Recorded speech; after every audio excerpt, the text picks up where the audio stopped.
Hello everyone, it's Shane Kanto, your Wasteland reviewer, and I'm here to review Code 8, Part 2.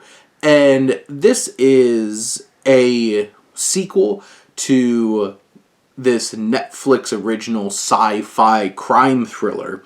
And this is from director Jeff Chan.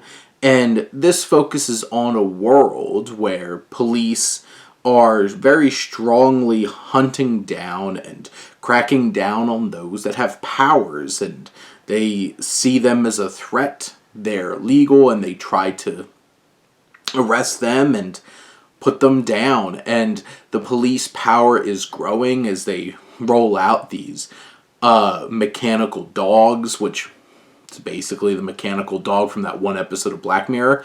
And when this young man is murdered and they try to play it off as a drug overdose and need to find this young man's sister who witnessed everything and her powers are growing, we get stuck in the middle as we have Robbie Amell's Connor and Stephen Amell's Garrett, who are there pushing and pulling in terms of this dynamic, with Robbie Amell's character specifically trying to protect this young woman.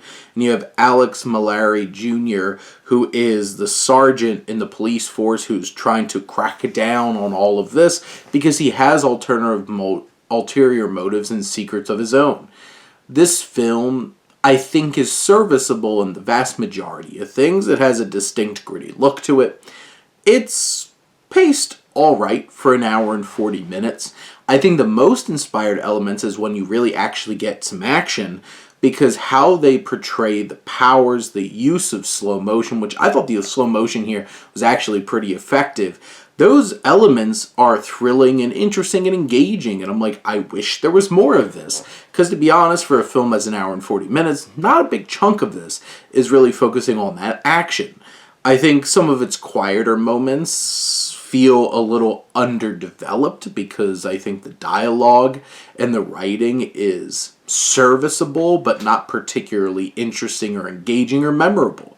You have this young woman played by Serena Galom-Goss, who I think she does a really fine job as this young woman, and I think the pairing of Robbie Amell and Stephen Amell, neither of them are particularly dynamic in their roles.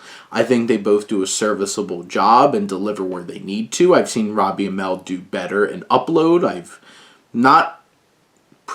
haven't seen Heels yet, and I've heard that's some of Stephen Amell's best work.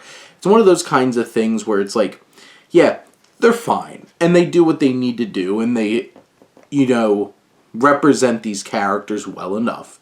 And I think this film kind of skates across the surface of these themes and ideas with some really impactful and significant themes in terms of police force and brutality and conspiracy and corruption.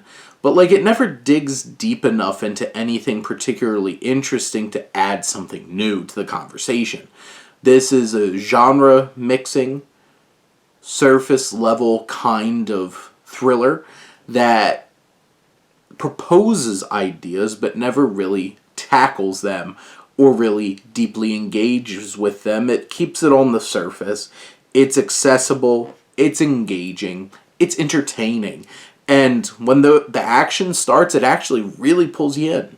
It just doesn't really devolve into that very often, and you're left to try to piece together these more quiet, intimate, character-driven scenes that are not the most dynamic. But in the end, I think this is a fine, watchable, little sci-fi action crime thriller that's sitting there right now waiting for you on Netflix.